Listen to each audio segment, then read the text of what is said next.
नमस्कार शेतकरी मित्रांनो, आपण या ठिकाणी जानथड तालुका भोकरदन जिल्हा जालना या ठिकाणी आलेलो आहे। तर या ठिकाणी ज्ञानेश्वर भाऊ गायकवाड यांनी आपल्या सागर सीड्स कंपनीचे पार्वती हे वाण लावलेले आहे। त्याच्या तुलनेत अदर वाण जो पिकॅडर सेगमेंट मध्ये तो पण आहे, म्हणजे 3 लाईनी आपल्या सागर बायोटेकच्या या ठिकाणी आणि अदर सेगमेंट जो आहे त्या सेगमेंट मधले अदर व्हरायटी पण या ठिकाणी पाहायला आहे।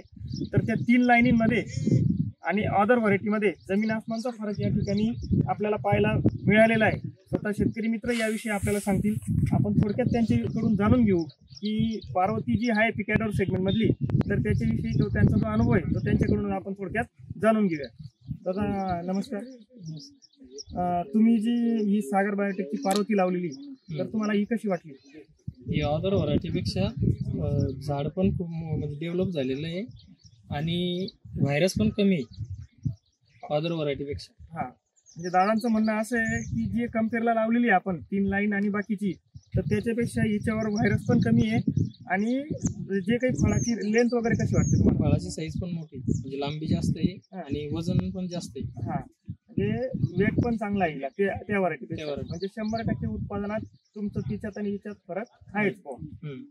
मार्केटला कसं काय रेट वगैरे? मार्केटला रेट 1-2 रुपये जास्त आहे, कारण याची लांबी शिल्लक असल्यामुळं रेट कमी नाही, रेट पण चांगले भेटले। धन्यवाद दादांनी आपल्याला या ठिकाणी थोडक्यात माहिती दिलेली याच्याविषयी। तर मी परत एकदा शेतकऱ्यांना सांगेल की पार्वती हा वाण लावून तुमच्या उत्पादनात तुम्ही 100% वाढ करू शकता। या ठिकाणी तुम्ही बघू पण शकता व्हिडिओच्या माध्यमातून की बाबा या 3 लाईनी आणि त्या अदर याच्यातला जमीन आसमानचा म्हणजे डोळ्याने फरक दिसतो। आम्ही बऱ्याच शेतकऱ्यांना या ठिकाणी दाखवण्याचा प्रयत्न पण केलेला आहे। शेतकऱ्यांना देखील मान्य केलं की या 3 लाईनी थोड्याशा वेगळ्या दिसत आहे।